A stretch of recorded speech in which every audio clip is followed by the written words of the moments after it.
Alright, today we're going to be working on rebuilding some hoses. Got my old blue hoses here, my discharge hoses, and you can see, you guys probably can't see, but they're all frayed out right here around the couplings. So all of them are leaking around the couplings, and it's all within a couple feet of the coupling actually, which I don't know if that's just from turbulence or what, but you know, I've got some new hose, so we're just going to be cutting off these old fittings and putting the old fittings on the new hose with just stainless steel clamps.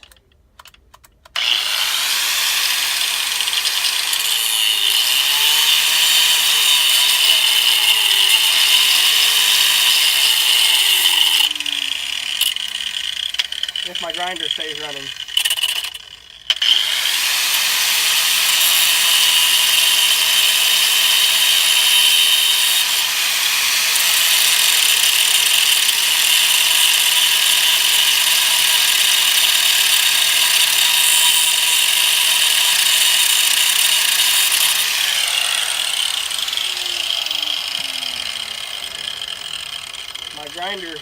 My grinder has a short in the switch somehow.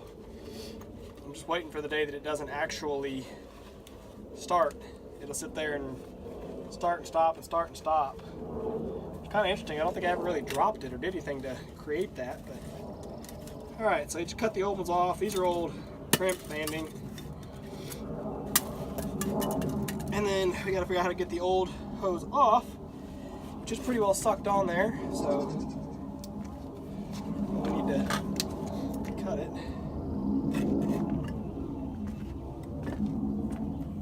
Let's see if that works. Come on.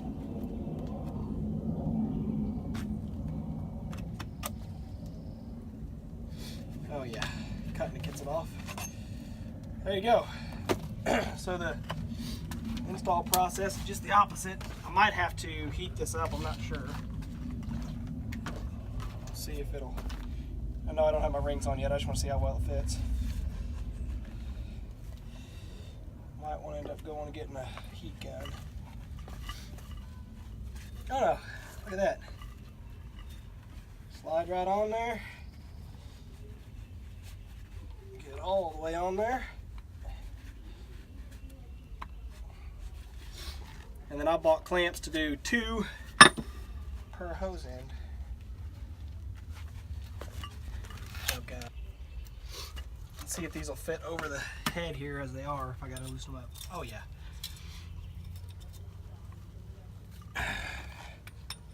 We'll space them about 1 inch apart.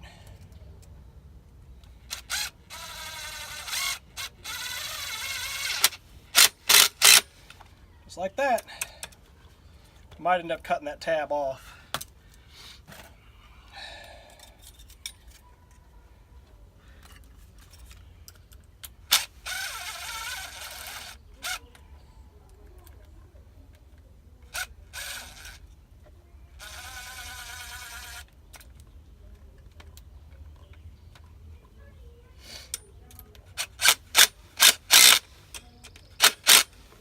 There you go, folks. So we'll probably cut this off just so it's not, because or else it's going to get bent. The way I'm going to drag these hoses around, it'll end up getting bent and messed up. But do the same thing for the other end. This particular piece of hose I got is 100 feet long, so I used to have 3 50-footers.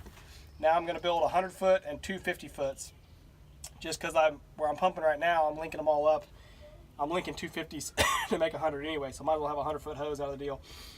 That new hose cost me about 60, I want to say it's about 65 cents a foot.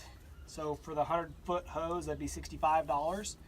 If I were to go buy that 100-foot hose with the fittings pre-assembled from somebody else, it'd probably be at least $100, $150, somewhere in there.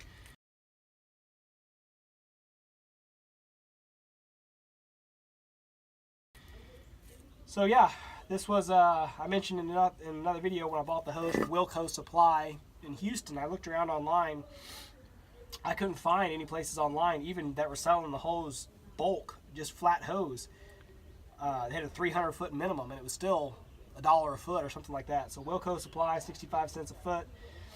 It was somewhere, maybe it was 69, but still cheaper than anybody online. And of course I was able to use my ag tax exemption. So Anyway, I'll rebuild the rest of the hoses. Nothing to it, just thought I'd show you guys that. Alright, so just a couple other things to mention. Since I'm a total cheapo, I cut the ends off the old hoses where they were leaking. I'm going to save that old piece of hose. It's shorter now, 45 feet instead of 50. But maybe I'll get around to buying some fittings. I was thinking about buying just like a barb to barb, and I could add a bunch of them together and make like a 300-foot long hose if I wanted to. But I'll probably just end up buying more male-female couplers, just having shorter hoses. I don't really have a planned use for where I need to link up like 400 feet of hose, but I don't know, I pump a lot of water around here, and you know, if it's something you can roll up and keep in storage, pretty small space, doesn't hurt to have it. But I also wanted to show you on these fittings, when I was cutting them off with the grinder, obviously you want to be careful that you don't go too deep and cut into the fitting itself. You can see I kind of got this one here, kind of nicked it, but it's fine, they're plenty thick to put up with it. But actually what was more difficult was this shoulder. This shoulder on the female fitting is much higher than it is on the male fitting. So I had to cut at an angle with the grinder. I had to cut almost about 45-degree angle in order to get the blade in far enough to cut that ring without cutting into the back head. And I still nicked it just a little bit. But anyway, just thought I'd mention that. Just as a little follow-up. I've already got all the fittings cut off the old hoses. I just showed you all that one. And I'm fixing to go put them all on the new hoses now.